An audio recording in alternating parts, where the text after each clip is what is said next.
The Adventure of the Western Star by Agatha Christie. I was standing at the window of Poirot's rooms, looking out idly on the street below. "That's queer," I ejaculated suddenly beneath my breath. "What is, mon ami?"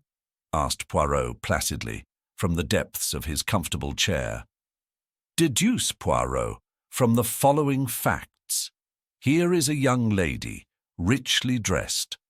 Fashionable hat, magnificent furs. She is coming along slowly, looking up at the houses as she goes. Unknown to her, she is being shadowed by 3 men and a middle-aged woman. They have just been joined by an errand boy who points after the girl, gesticulating as he does so. What drama is this being played? Is the girl a crook, and are the shadowers detectives preparing to arrest her? Or are they the scoundrels, and are they plotting to attack an innocent victim? What does the great detective say? The great detective, mon ami, chooses, as ever, the simplest course. He rises to see for himself. And my friend joined me at the window. In a minute he gave vent to an amused chuckle. "As usual, your facts are tinged with your incurable romanticism. That is Miss Mary Marvel, the film star. She is being followed by a bevy of admirers who have recognized her, and, en passant, my dear Hastings, she is quite aware of the fact." I laughed. "So all is explained, but you get no marks for that, Poirot. It was a mere matter of recognition." "En vérité. And how many times have you seen Mary Marvel on the screen, mon cher?" I thought. "About a dozen times, perhaps." "And I, once. Yet I recognize her, and you do not." "She looks so different," I replied rather feebly. "Ah, sacré," cried Poirot. "Is it that you expect her to promenade herself in the streets of London in a cowboy hat, or with bare feet and a bunch of curls, as an Irish colleen? Always with you, it is the non-essentials. Remember the case of the dancer, Valérie St. Clair." I shrugged my shoulders, slightly annoyed. "But console yourself, mon ami," said Poirot, calming down. "All cannot be as Hercule Poirot. I know it well." "You really have the best opinion of yourself of anyone I ever knew," I cried, divided between amusement and annoyance. "What will you? When one is unique, one knows it, and others share that opinion. Even if I mistake not Miss Mary Marvel." "What?" "Without doubt, she is coming here." "How do you make that out?" "Very simply. This street, it is not aristocratic, mon ami. In it, there is no fashionable doctor, no fashionable dentist. Still less is there a fashionable milliner. But there is a fashionable detective. Oui, my friend, it is true. I am become the mode, the dernier cri. One says to another, 'Comment? You have lost your gold pencil case. You must go to the little Belgian. He is too marvelous.' Everyone goes. Courez. And they arrive. In flocks, mon ami, with problems of the most foolish." A bell rang below. "What did I tell you?" "That is Miss Marvel." As usual, Poirot was right. After a short interval, the American film star was ushered in, and we rose to our feet. Mary Marvel was undoubtedly one of the most popular actresses on the screen. She had only lately arrived in England in company with her husband, Gregory B. Rolf, also a film actor. Their marriage had taken place about a year ago in the States, and this was their first visit to England. They had been given a great reception. Everyone was prepared to go mad over Mary Marvel, her wonderful clothes, her furs, her jewels, above all, one jewel. The great diamond which had been nicknamed, to match its owner, the Western Star. Much, true and untrue, had been written about this famous stone, which was reported to be insured for the enormous sum of £50,000. All these details passed rapidly through my mind as I joined with Poirot in greeting our fair client. Miss Marvel was small and slender, very fair and girlish-looking, with the wide, innocent blue eyes of a child. Poirot drew forward a chair for her, and she commenced talking at once. "You will probably think me very foolish, Monsieur Poirot, but Lord Cronshaw was telling me last night how wonderfully you cleared up the mystery of his nephew's death, and I felt that I just must have your advice. I dare say it's only a silly hoax. Gregory says so, but it's just worrying me to death." She paused for breath. Poirot beamed encouragement. "Proceed, madame. You comprehend, I am still in the dark." "It's these letters." Miss Marvel unclasped her handbag and drew out 3 envelopes, which she handed to Poirot. The latter scrutinized them closely. Cheap paper, the name and address carefully printed. "Let us see the inside." He drew out the enclosure. I had joined him and was leaning over his shoulder. The writing consisted of a single sentence, carefully printed like the envelope. It ran as follows: "The great diamond which is the left eye of the god must return whence it came." The second letter was couched in precisely the same terms, but the third was more explicit. "You have been warned. You have not obeyed. Now the diamond will be taken from you. At the full of the moon, the 2 diamonds which are the left and right eye of the god shall return. So it is written." "The first letter I treated as a joke," explained Miss Marvel. "When I got the second, I began to wonder. The third one came yesterday, and it seemed to me that, after all, the matter might be more serious than I had imagined." "I see they did not come by post, these letters." "No, they were left by hand, by a Chinaman. That is what frightens me." "Why?" "Because it was from a chink in San Francisco that Gregory bought the stone 3 years ago." "I see, madame, that you believe the diamond referred to be—" "The Western Star," finished Miss Marvel. "That's so. At the time, Gregory remembers that there was some story attached to the stone, but the chink wasn't handing out any information. Gregory says he seemed just scared to death, and in a mortal hurry to get rid of the thing. He only asked about 1/10 of its value. It was Greg's wedding present to me."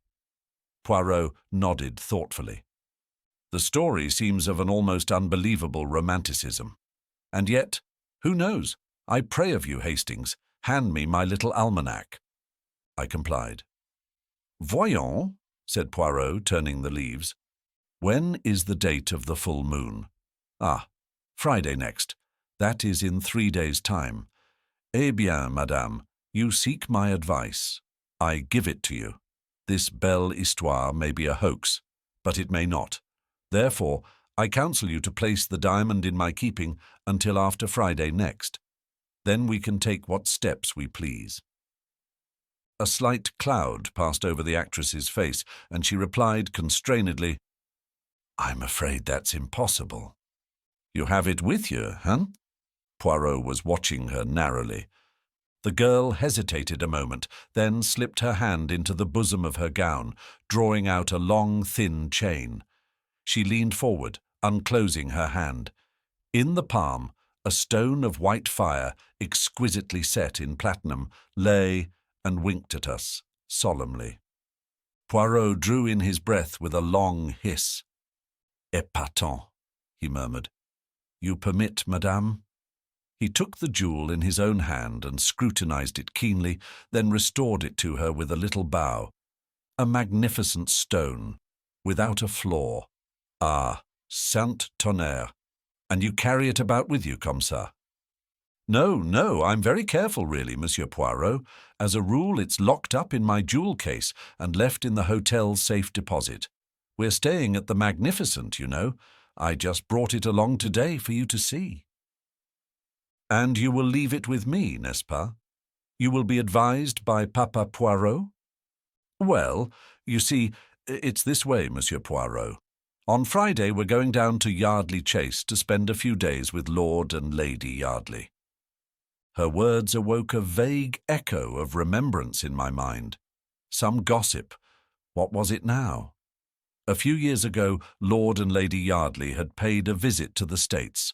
Rumour had it that his lordship had rather gone the pace out there with the assistance of some lady friends. But surely there was something more, some gossip which coupled Lady Yardley's name with that of a movie star in California. Why? It came to me in a flash. Of course, it was none other than Gregory B. Rolf. "I'll let you into a little secret, Monsieur Poirot," Miss Marvel was continuing. "We've got a deal on with Lord Yardley. There's some chance of our arranging to film a play down there in his ancestral pile." "At Yardley Chase?" I cried, interested. "Why, it's one of the show places of England." Miss Marvel nodded. "I guess it's the real old feudal stuff, all right.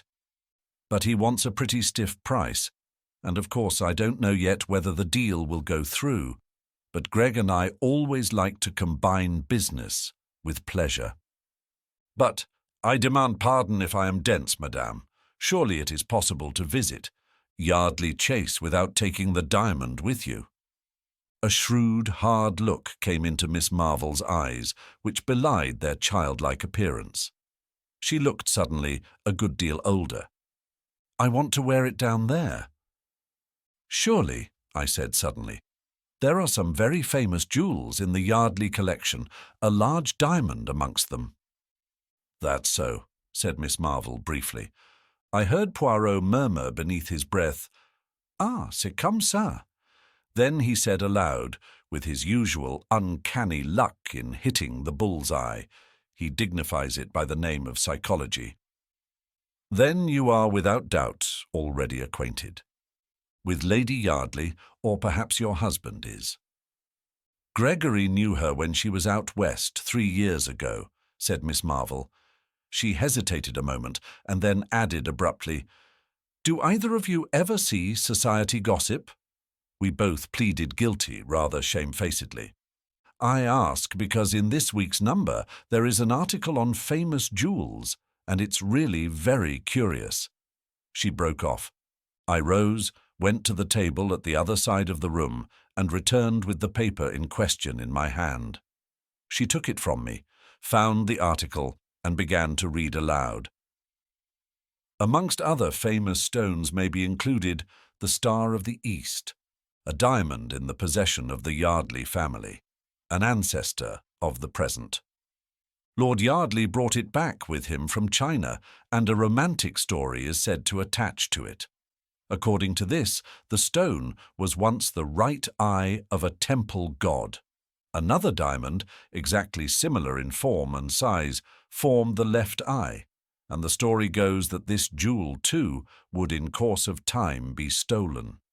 One eye shall go west, the other east, till they shall meet once more.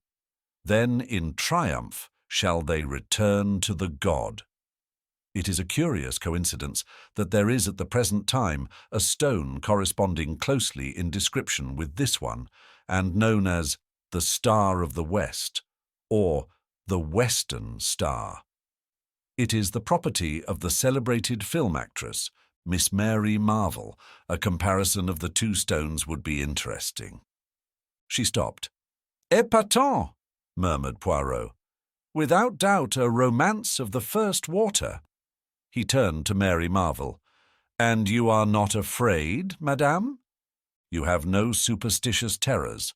You do not fear to introduce these two, Siamese twins, to each other, lest a Chinaman should appear and, hey presto, whisk them both back to China." His tone was mocking, but I fancied that an undercurrent of seriousness lay beneath it. "I don't believe that Lady Yardley's diamond is anything like as good a stone as mine," said Miss Marvel. "Anyway, I'm going to see." What more Poirot would have said I do not know, for at that moment the door flew open and a splendid-looking man strode into the room. From his crisply curling black head to the tips of his patent leather boots, he was a hero fit for romance. "I said I'd call round for you, Mary," said Gregory Rolf, "and here I am. Well, what does Monsieur Poirot say to our little problem? Just one big hoax, same as I do?" Poirot smiled up at the big actor. They made a ridiculous contrast. "Hoax or no hoax, Mr. Rolf," he said dryly. "I have advised Madame your wife not to take the jewel with her to Yardley Chase on Friday." "I'm with you there, sir. I've already said so to Mary. But there, she's a woman through and through, and I guess she can't bear to think of another woman outshining her in the jewel line." "What nonsense, Gregory," said Mary Marvel sharply, but she flushed angrily. Poirot shrugged his shoulders. "Madame, I have advised. I can do no more. C'est fini." He bowed them both to the door. "Ah la la," he observed, returning. "Histoire de femme. The good husband. He hit the nail on the head. Tout de même, he was not tactful. Assuredly not. I imparted to him my vague remembrances, and he nodded vigorously. So, I thought. All the same, there is something curious underneath all this. With your permission, mon ami, I will take the air. Await my return, I beg of you. I shall not be long." I was half asleep in my chair when the landlady tapped on the door and put her head in. "It's another lady to see Mr. Poirot, sir. I've told her he was out, but she says as how she'll wait, seeing as she's come up from the country." "Oh, show her in here, Mrs. Murchison. Perhaps I can do something for her." In another moment the lady had been ushered in. My heart gave a leap as I recognized her. Lady Yardley's portrait had figured too often in the society papers to allow her to remain unknown. "Do sit down, Lady Yardley," I said, drawing forward a chair. "My friend Poirot is out, but I know for a fact that he'll be back very shortly." She thanked me and sat down. A very different type, this, from Miss Mary Marvel. Tall, dark, with flashing eyes and a pale, proud face, yet something wistful in the curves of the mouth. I felt a desire to rise to the occasion. Why not? In Poirot's presence, I have frequently felt a difficulty. I do not appear at my best, and yet there is no doubt that I, too, possess the deductive sense in a marked degree. I leant forward on a sudden impulse. "Lady Yardley," I said, "I know why you have come here. You have received blackmailing letters about the diamond." There was no doubt as to my bolt having shot home. She stared at me open-mouthed, all colour banished from her cheeks. "You know," she gasped. "How?" I smiled. "By a perfectly logical process, if Miss Marvel has had warning. Letters. Miss Marvel? She has been here?" "She has just left. As I was saying, if she, as the holder of one of the twin diamonds, has received a mysterious series of warnings, you, as the holder of the other stone, must necessarily have done the same. You see how simple it is? I am right, then. You have received these strange communications also." For a moment she hesitated, as though in doubt whether to trust me or not. Then she bowed her head in assent with a little smile. "That is so," she acknowledged. "Were yours too left by hand? By a Chinaman?" "No, they came by post. But tell me, has Miss Marvel undergone the same experience then?" I recounted to her the events of the morning. She listened attentively. "It all fits in. My letters are the duplicates of hers. It is true that they came by post, but there is a curious perfume impregnating them, something in the nature of Joss stick that at once suggested the East to me. What does it all mean?" I shook my head. "That is what we must find out. You have the letters with you? We might learn something from the postmarks." "Unfortunately, I destroyed them. You understand, at the time I regarded it as some foolish joke. Can it be true that some Chinese gang are really trying to recover the diamonds? It seems too incredible." We went over the facts again and again, but could get no further towards the elucidation of the mystery. At last, Lady Yardley rose. "I really don't think I need wait for Monsieur Poirot. You can tell him all this, can't you? Thank you so much, Mr." She hesitated, her hand outstretched. Captain Hastings. Of course, how stupid of me. You're a friend of the Cavendishes, aren't you? It was Mary Cavendish who sent me to Monsieur Poirot. When my friend returned, I enjoyed telling him the tale of what had occurred during his absence. He cross-questioned me rather sharply over the details of our conversation, and I could read between the lines that he was not best pleased to have been absent. I also fancied that the dear old fellow was just the least inclined to be jealous. It had become rather a pose with him to consistently belittle my abilities, and I think he was chagrined at finding no loophole for criticism. I was secretly rather pleased with myself, though I tried to conceal the fact for fear of irritating him. In spite of his idiosyncrasies, I was deeply attached to my quaint little friend. Bien, he said at length, with a curious look on his face. The plot develops. Pass me, I pray you, that peerage on the top shelf there. He turned the leaves. Ah, here we are. Yardley. 10th Viscount, served South African War. Tout ça n'a pas d'importance. Martis, 19. 7. Honourable Maud. Stopperton. 4th daughter of 3rd Baron Cotterill. Has his 2 daughters born 1908, 1910. Clubs, residences. Voilà, that does not tell us much. But tomorrow morning we see this milord. What? Yes. I telegraphed to him. I thought you had washed your hands of the case. I am not acting for Miss Marvel, since she refuses to be guided by my advice. What I do now is for my own satisfaction, the satisfaction of Hercule Poirot. Decidedly, I must have a finger in this pie. And you calmly wire Lord Yardley to dash up to town just to suit your convenience. He won't be pleased. Au contraire, if I preserve for him his family diamond, he ought to be very grateful. Then you really think there is a chance of it? Being stolen? I asked eagerly. Almost a certainty, replied Poirot placidly. Everything points that way. But how? Poirot stopped my eager questions with an airy gesture of the hand. Not now, I pray you. Let us not confuse the mind. And observe that peerage, how you have replaced him. See you not that the tallest books go in the top shelf, the next tallest in the row beneath, and so on. Thus we have order, method, which, as I have often told you, Hastings— Exactly, I said hastily, and put the offending volume in its proper place. Lord Yardley turned out to be a cheery, loud-voiced sportsman with a rather red face, but with a good-humoured bonhomie about him that was distinctly attractive and made up for any lack of mentality. Extraordinary business this, Monsieur Poirot.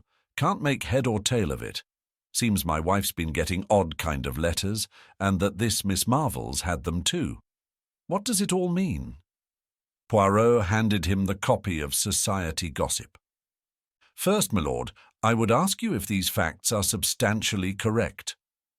The peer took it. His face darkened with anger as he read. Damn nonsense, he spluttered. There's never been any romantic story attaching to the diamond. It came from India, originally, I believe. I never heard of all this Chinese god stuff. Still, the stone is known as the Star of the East. Well, what if it is? He demanded wrathfully. Poirot smiled a little, but made no direct reply. What I would ask you to do, my lord, is to place yourself in my hands. If you do so unreservedly, I have great hopes of averting the catastrophe. Then you think there's actually something in these wild-cat tales? Will you do as I ask you? Of course I will, but— Bien. Then permit that I ask you a few questions. This air of Yardley Chase, is it, as you say, all fixed up between you and Mr. Rolf? Oh, he told you about it, did he? No, there's nothing settled. He hesitated, the brick-red colour of his face deepening. Might as well get the thing straight. I've made rather an ass of myself in many ways, Monsieur Poirot, and I'm head over ears in debt. But I want to pull up. I'm fond of the kids, and I want to straighten things up and be able to live on at the old place. Gregory Rolf is offering me big money, enough to set me on my feet again. I don't want to do it. I hate the thought of all that crowd play-acting round the chase, but I may have to, unless— He broke off. Poirot eyed him keenly. You have, then, another string to your bow. Permit that I make a guess. It is to sell the Star of the East. Lord Yardley nodded. That's it. It's been in the family for some generations, but it's not entailed. Still, it's not the easiest thing in the world to find a purchaser. Hofberg, the Hatton Garden man, is on the lookout for a likely customer, but he'll have to find one soon or it's a washout. One more question, permettez. Lady Yardley, which plan does she approve? Oh, she's bitterly opposed to my selling the jewel. You know what women are. She's all for this film stunt. I comprehend, said Poirot. He remained a moment or so in thought, then rose briskly to his feet. You return to Yardley Chase at once. Bien. Say no word to anyone, mind, but expect us there this evening. We will arrive shortly after 5. All right, but I don't see— Ça n'a pas d'importance, said Poirot kindly. You will that I preserve for you your diamond, n'est-ce pas? Yes, but— Then do as I say. A sadly bewildered nobleman left the room. It was 5:30 when we arrived at Yardley Chase and followed the dignified butler to the old panelled hall with its fire of blazing logs.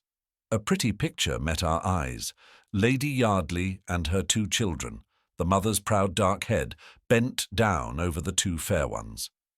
Lord Yardley stood near, smiling down on them.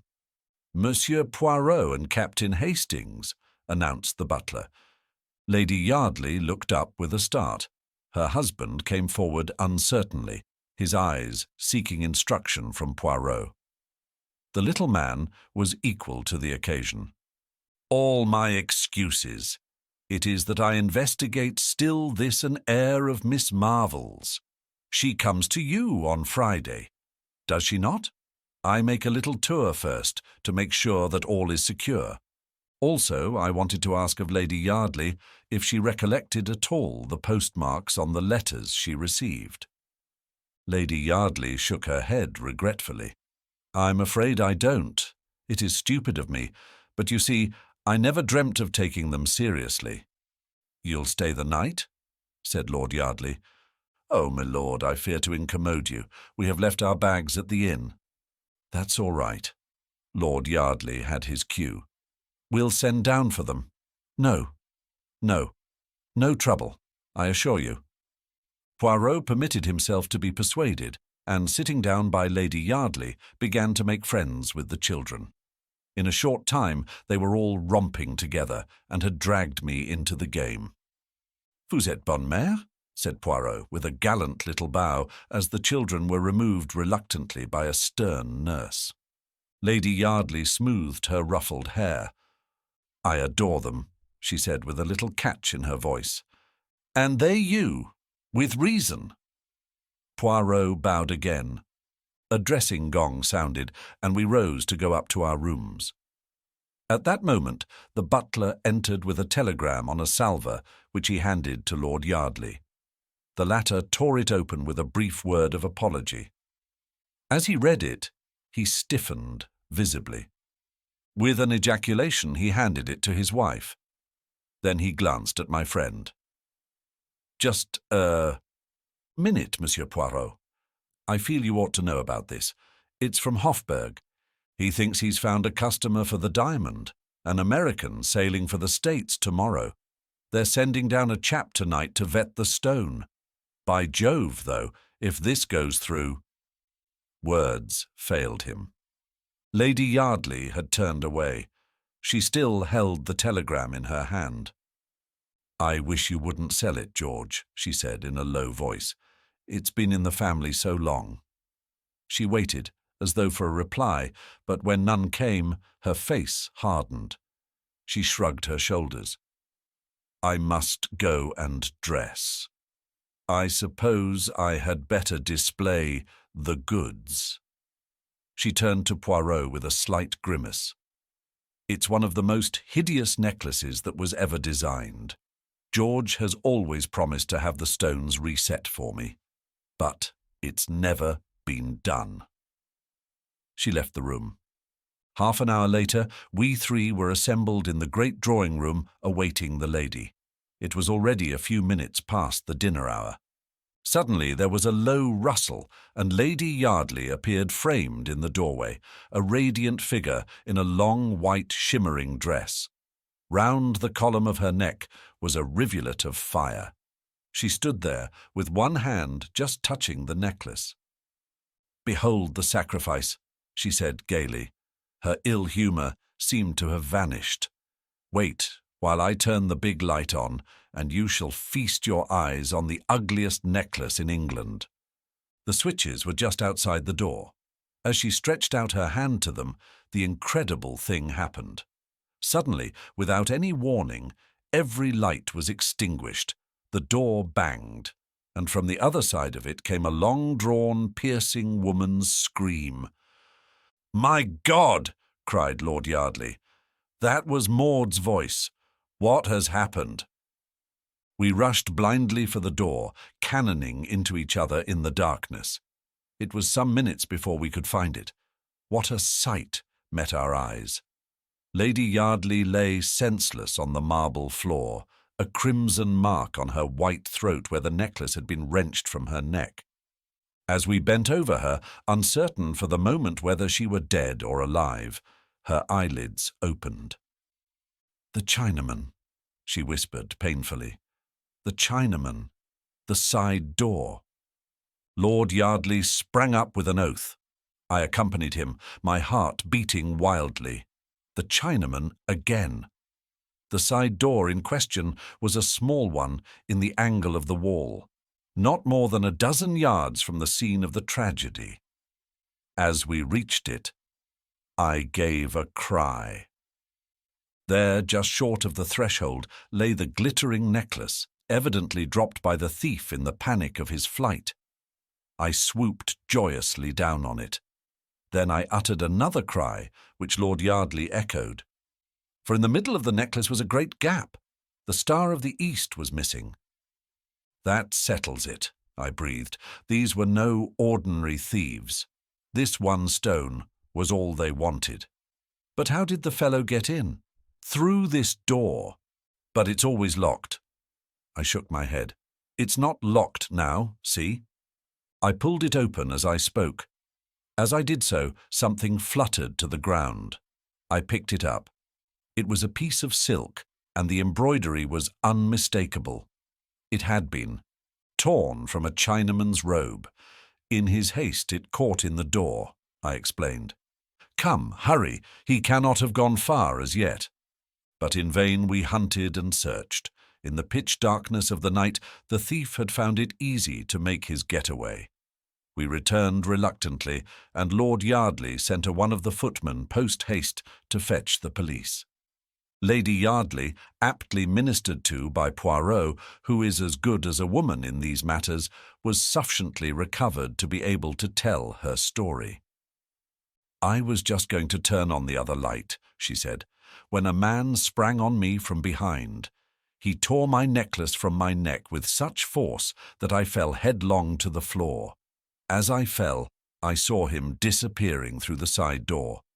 Then I realized by the pigtail and the embroidered robe that he was a Chinaman." She stopped with a shudder. The butler reappeared. He spoke in a low voice to Lord Yardley. "A gentleman from Mr. Hofburg's, my lord. He says you expect him." "Good heavens!" cried the distracted nobleman. "I must see him, I suppose." "No, not here, Mullings, in the library." I drew Poirot aside. "Look here, my dear fellow. Hadn't we better get back to London?" "You think so, Hastings?" "Why?" "Well, I coughed delicately. Things haven't gone very well, have they?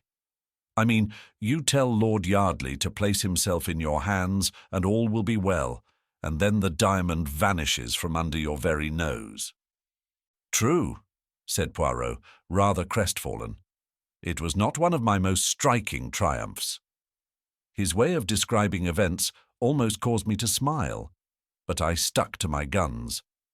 So, having, pardon the expression, rather made a mess of things, don't you think it would be more graceful to leave immediately? And the dinner, the without doubt excellent dinner, that the chef of Lord Yardley has prepared. Oh, what's dinner? I said impatiently. Poirot held up his hands in horror. Mon Dieu, it is that, in this country, you treat the airs gastronomic with a criminal indifference. There's another reason why we should get back to London. As soon as possible, I continued. What is that, my friend? The other diamond, I said, lowering my voice. Miss Marvel's. Eh bien, what of it? Don't you see? His unusual obtuseness annoyed me. What had happened to his usually keen wits?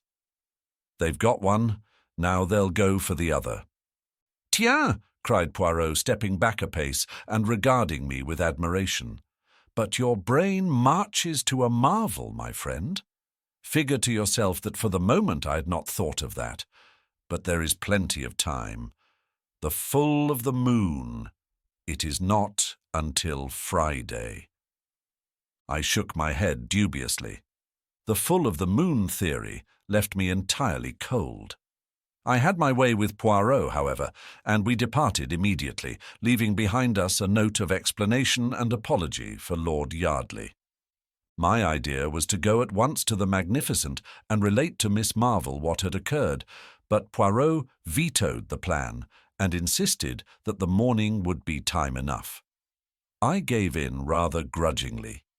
In the morning, Poirot seemed strangely disinclined to stir out. I began to suspect that, having made a mistake to start with, he was singularly loath to proceed with the case. In answer to my persuasions, he pointed out, with admirable common sense that as the details of the A.R. at Yardley Chase were already in the morning papers, the Rolfs would know quite as much as we could tell them. I gave way unwillingly. Events proved my forebodings to be justified. About 2 o'clock the telephone rang. Poirot answered it. He listened for some moments, then with a brief "Bien, j'y serai," he rang off and turned to me. What do you think, mon ami? He looked half ashamed, half excited. The diamond of Miss Marvel. It has been stolen. What? I cried, springing up. And what about the full of the moon now? Poirot hung his head. When did this happen? This morning, I understand. I shook my head sadly. If only you had listened to me. You see, I was right. It appears so, mon ami, said Poirot cautiously. Appearances are deceptive, they say, but it certainly appears so. As we hurried in a taxi to the Magnificent, I puzzled out the true inwardness of the scheme. That full of the moon idea was clever. The whole point of it was to get us to concentrate on the Friday, and so be our guard beforehand. It is a pity you did not realize that. Ma foi, said Poirot airily, his nonchalance quite restored after its brief eclipse.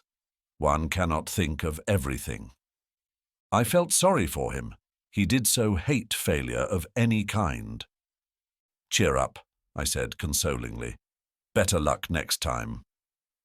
At the Magnificent, we were ushered at once into the manager's office. Gregory Rolf was there with 2 men from Scotland Yard. A pale-faced clerk sat opposite them. Rolf nodded to us as we entered. We're getting to the bottom of it, he said, but it's almost unbelievable.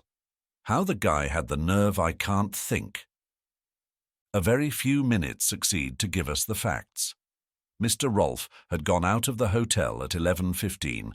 At 11:30, a gentleman, so like him in appearance as to pass muster, entered the hotel and demanded the jewel case from the safe deposit. He duly signed the receipt, remarking carelessly as he did so, "Looks a bit different from my ordinary one, but I hurt my hand getting out of the taxi." The clerk merely smiled and remarked that he saw very little difference. Rolf laughed and said, "Well, don't run me in as a crook this time anyway. I've been getting threatening letters from a Chinaman, and the worst of it is, I look rather like a chink myself. It's something about the eyes." "I looked at him," said the clerk who was telling us this, "and I saw at once what he meant.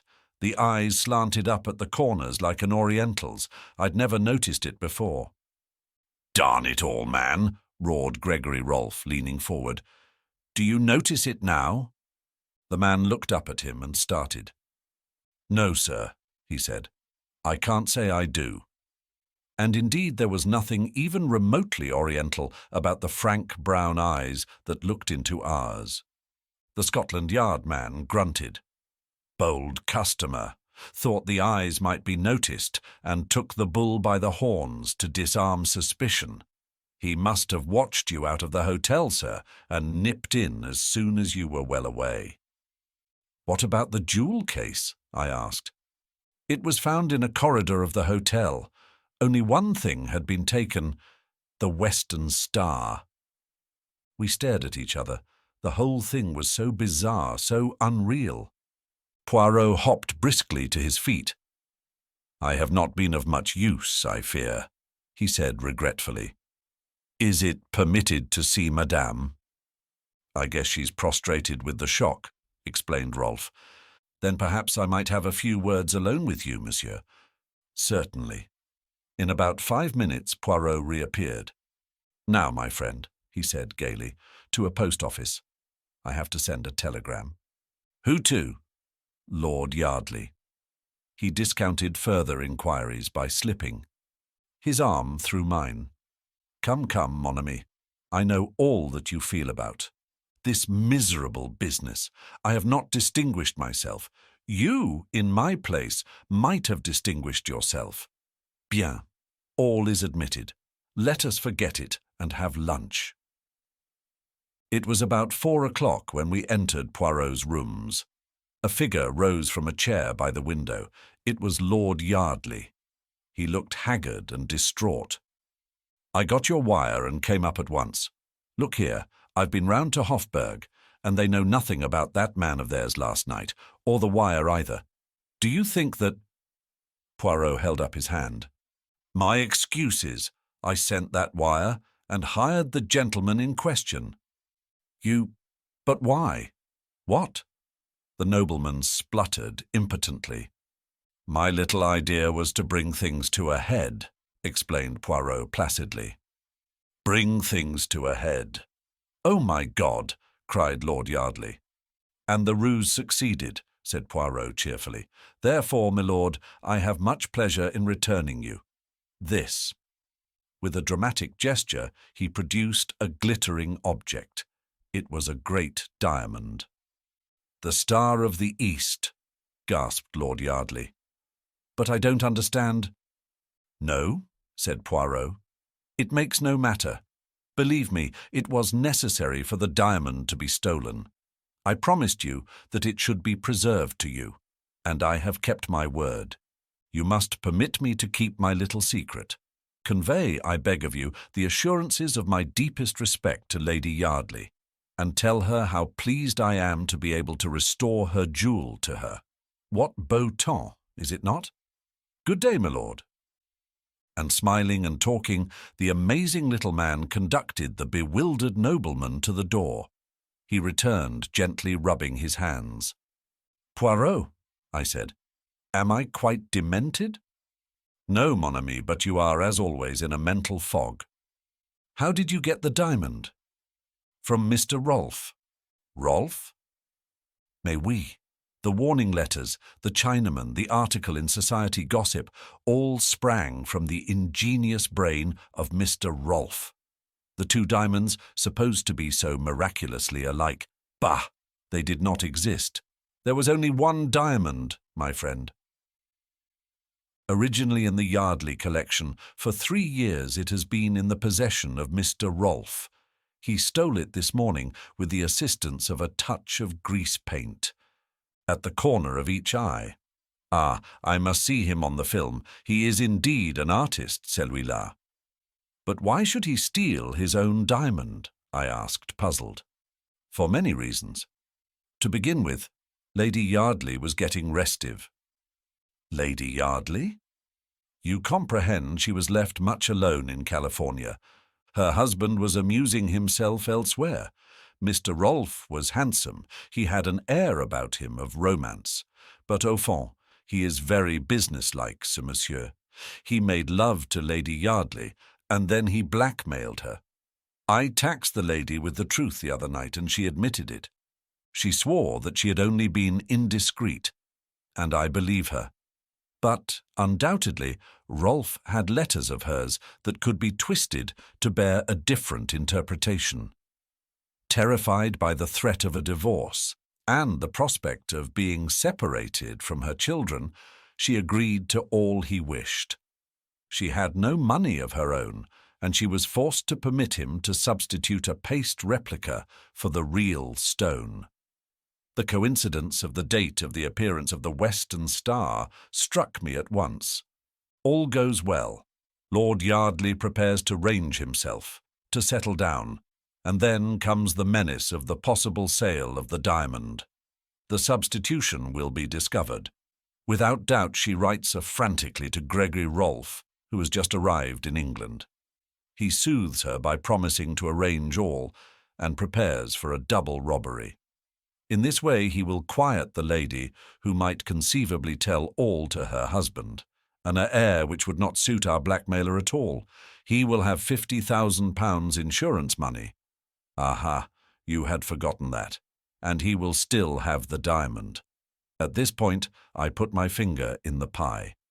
The arrival of a diamond expert is announced.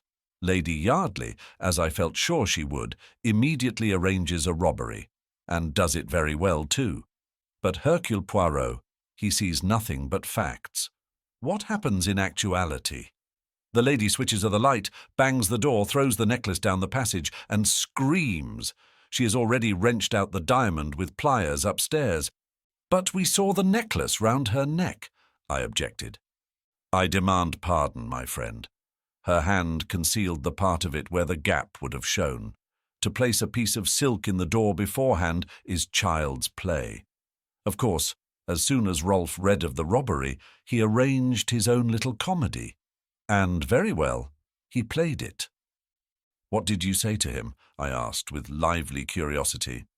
I said to him that Lady Yardley had told her husband all, that I was empowered to recover the jewel, and that if it were not immediately handed over, proceedings would be taken. Also a few more little lies which occurred to me. He was as wax in my hands. I pondered the matter. It seems a little unfair on Mary Marvel. She has lost her diamond through no fault of her own. Bah, said Poirot brutally. She has a magnificent advertisement. That is all she cares for, that one. Now the other, she is different. Bonne mère, très femme. Yes, I said doubtfully, hardly sharing Poirot's views on femininity. I suppose it was Rolf who sent her the duplicate letters. Pas du tout, said Poirot briskly. She came by the advice of Mary Cavendish to seek my aid in her dilemma. Then she heard that Mary Marvel, whom she knew to be her enemy, had been here, and she changed her mind, jumping at a pretext that you, my friend, offered her. A very few questions succeed to show me that you told her of the letters, not she you. She jumped at the chance your words offered. I don't believe it, I cried, stung. Si, mon ami, it is a pity that you study not the psychology. She told you that the letters were destroyed? Oh la la, never does a woman destroy a letter if she can avoid it, not even if it would be more prudent to do so. It's all very well, I said, my anger rising. But you've made a perfect fool of me, from beginning to end. No, It's all very well to try and explain it away afterwards. There really is a limit. But you were so enjoying yourself, my friend. I had not the heart to shatter your illusions. It's no good. You've gone a bit too far this time. Mon Dieu, but how you enrage yourself for nothing, mon ami. I'm fed up, I went out, banging the door. Poirot had made an absolute laughing-stock of me. I decided that he needed a sharp lesson. I would let some time elapse before I forgave him. He had encouraged me to make a perfect fool of myself.